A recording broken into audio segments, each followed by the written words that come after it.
What is your most vivid childhood memory? The story of your first love? The moment you achieved a great success? What if I told you that memory might be wrong? Today, we tackle the most personal biases of all, the ones that live inside our own heads. We'll discover how easily false memories can be planted, why we only remember the best and worst moments of a vacation, and how you might be accidentally stealing ideas. Prepare to question everything you think you know about your past. I'm Danny, and this is a new episode from English Plus Podcast, and today we're going to finish our themed week understanding cognitive biases, and we're going to talk about the biases of memory and recall. And we're going to start with a short story. This one is called The Ghosts in the Photo Album. That's coming next. Don't go anywhere. I'll be right back.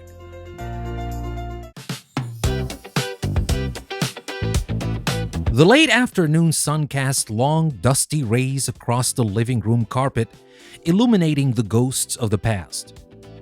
Two siblings, Anna and Ben, were hunched over their mother's old photo album.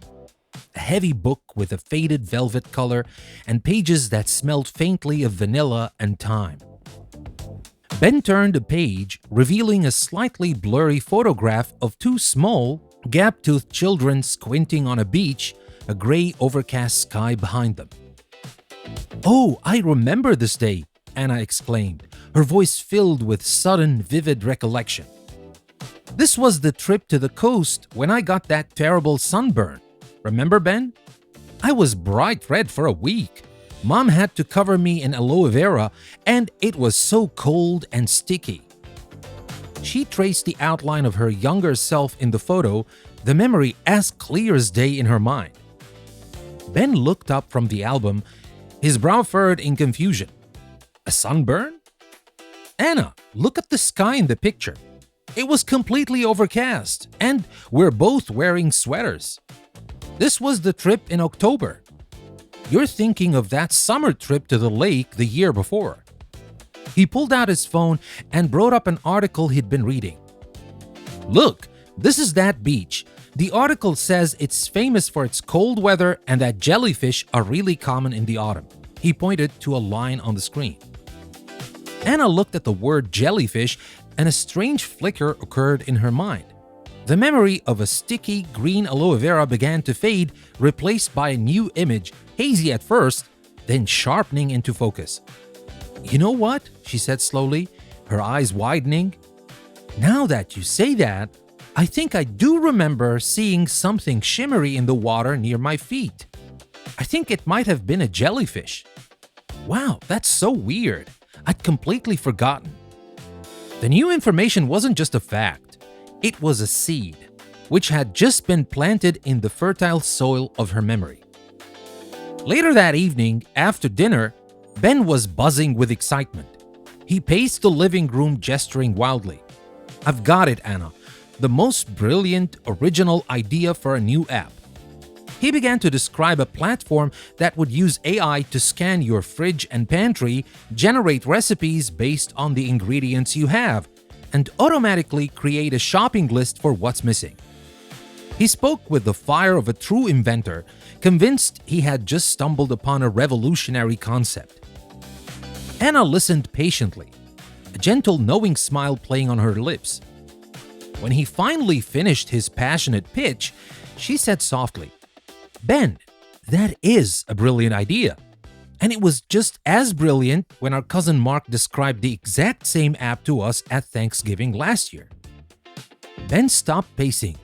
The fire in his eyes dimmed, replaced by a flicker of confusion, then dawning recognition. His brain had perfectly preserved the what, the app idea, but had completely erased the who and where, leaving him to proudly claim the discovery as his own. Their mom came into the room looking at the open photo album. "Oh, you found the pictures from that week at the coast. Was that a fun trip? I can't really remember." "It was the best," they both said in unison. Their minds instantly conjured up the memory of the one sunny day they'd had, the day they went to the rickety, charming old amusement park at the end of the pier. They remembered the thrill of the roller coaster, the taste of salty popcorn, the peak of the vacation's excitement. They also remembered the pleasant feeling of the drive home, singing along to the radio, tired and happy. Their overall memory of the trip was a glowing golden success. They had both completely forgotten the 4 days of relentless, boring drizzle, the cancelled hikes, and the endless card games they played in a damp, musty cabin. Those parts of the story, the long, uneventful stretches, had simply been edited out.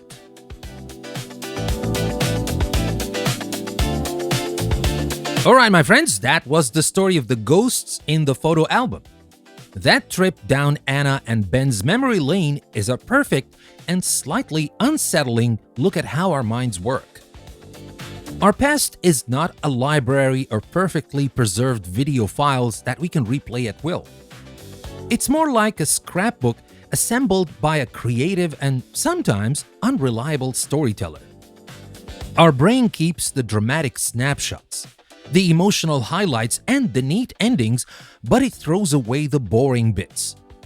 It sometimes glues in pictures from other stories, and occasionally, it forgets to write down who took the picture in the first place.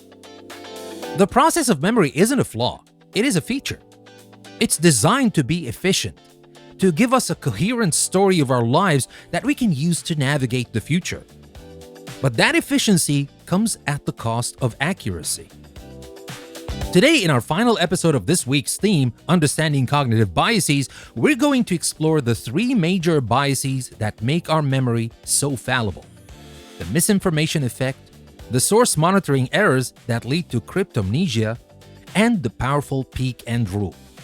Now, let's start with the misinformation effect and false memories, the architects of a false past. Let's start with Anna's jellyfish. One moment, she has a clear but incorrect memory of a sunburn. The next, after a tiny piece of new information, she has a brand new, vivid, and also incorrect memory of seeing a jellyfish. This is the misinformation effect in action, a phenomenon that can lead to the creation of entirely false memories. The misinformation effect is the tendency for our memory of an event to be altered by misleading information that we are exposed to after the event has occurred. The pioneering researcher in this field, psychologist Elizabeth Loftus, has demonstrated time and again that our memories are incredibly suggestible. In one of her most famous and foundational studies, Loftus showed participants videos of car accidents. Afterwards, she asked them a simple question. About how fast were the cars going when they blank each other? And she filled in that blank with different verbs for different groups. Some were asked how fast the cars were going when they contacted each other. Others were asked how fast they were going when they hit, bumped, collided, or smashed into each other.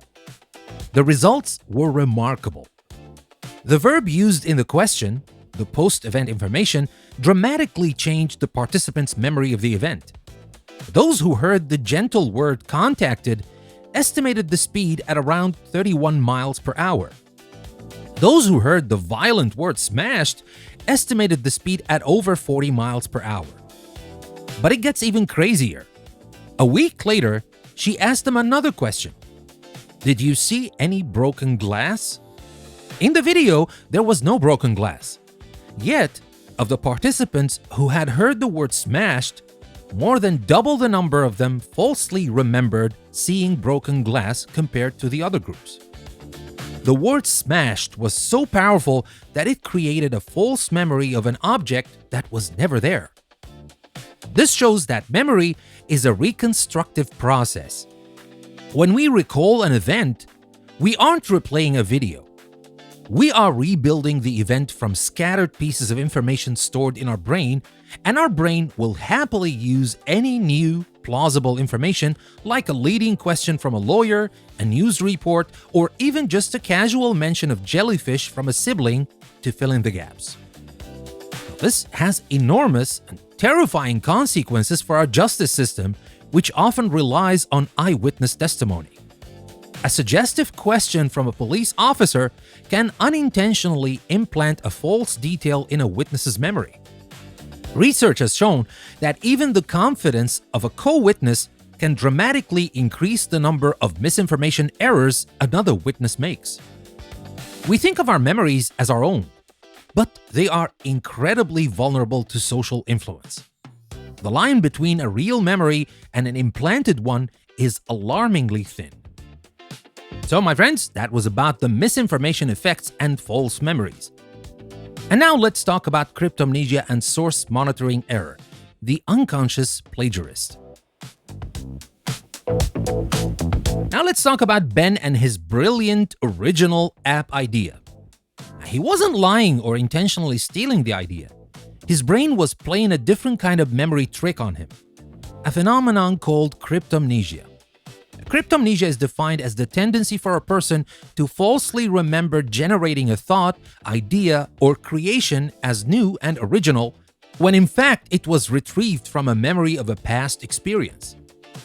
It's essentially inadvertent plagiarism.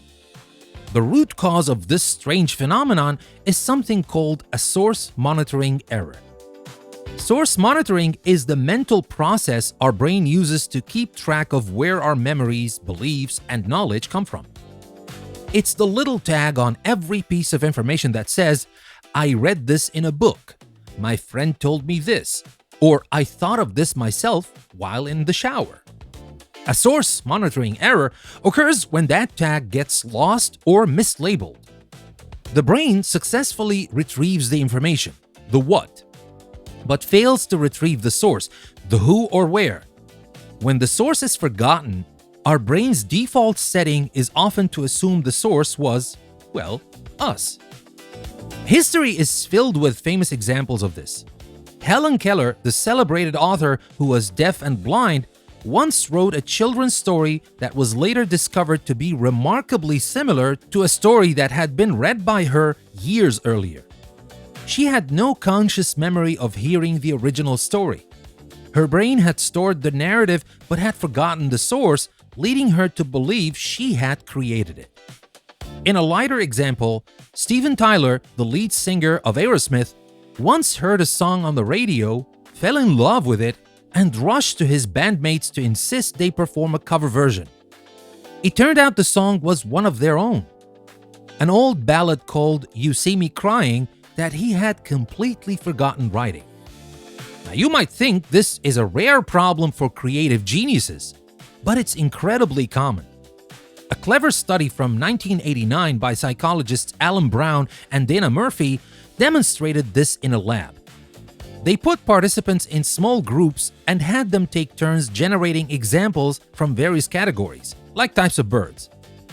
Later, the participants were asked to individually recall the examples they had personally generated and also to come up with new ones. A significant number of participants inadvertently plagiarized, writing down an example that another group member had said just minutes earlier and claiming it as their own new idea. They weren't trying to cheat. Their source monitoring had simply failed in a matter of minutes. It's a humbling reminder that even our most brilliant, original ideas might just be the ghosts of a forgotten conversation. And now let's move on and talk about the peak end rule, the unfair summary of experience. Let's look at Anna and Ben's overall memory of their vacation. It was mostly rainy and boring, but they remembered it as the best. Why? Because their memory wasn't an average of the entire week. It was a summary written by the peak end rule. This powerful bias dictates that we judge an experience largely based on how we felt at its most emotionally intense point, the peak, and at its very end. The actual duration of the experience, all the boring, neutral, or mildly unpleasant parts, is largely ignored. Our memory doesn't create a minute-by-minute documentary. It creates a highlight reel. The definitive research on this comes from the brilliant and slightly mischievous mind of Nobel laureate Daniel Kahneman. In a famous experiment, he had participants submerge one hand in painfully cold water, 14 degrees Celsius, for 60 seconds. Then they submerged their other hand for 90 seconds. The first 60 seconds of the second trial were identical to the first trial. But for the final 30 seconds, the temperature of the water was raised by 1 degree to a still painful but slightly less painful 15 degrees. So, you have one trial with 60 seconds of pain and a second trial with 60 seconds of the same pain plus an additional 30 seconds of slightly less pain. Logically, everyone should prefer to repeat the shorter 60-second trial. But that's not what happened. A significant majority of participants chose to repeat the longer 90-second trial. Why? Because the second trial had a better ending. The memory of the gradually diminishing pain at the end was more powerful than the logical fact of its longer duration. The less painful end created a more positive overall memory of the entire experience. This rule is at play everywhere. It's why a fantastic meal at a restaurant can be ruined if the waiter is rude when you're paying the bill, which is a bad end. It's why a long and grueling marathon can feel like a glorious triumph if the feeling of crossing the finish line is exhilarating enough, which is a great peak and end. And it's why Anna and Ben's vacation was a success in their memories. They remembered the thrill of the roller coaster, the peak, and the sleepy contentment of the drive home, the end. The 4 days of drizzle in between? As far as their memories highlight reel was concerned, that footage was left on the cutting room floor. So, these are the 3 biases and the last 3 biases we're going to talk about in this week's theme, Understanding Cognitive Biases. But remember that there's a lot more on the website. There are some extra articles on the website, and there are also some quizzes that will help you understand cognitive biases more. And now with that being said, we're going to move to our language focus section for today. That's coming next. Don't go anywhere. I'll be right back.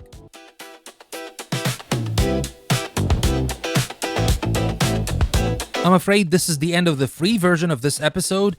If you want to continue the episode to listen to the language focus section, you can do that by subscribing on Apple Podcasts or on Patreon. You can find the links in the description of the episode. I hope you learned something new, and I hope to see you on the other side. But if that's all you need to know, thank you very much for listening, and I will see you again. Remember, we're going to be talking about cognitive biases the whole week, so there's still a lot to learn. Make sure to come back tomorrow to learn more about cognitive biases. I'll see you then.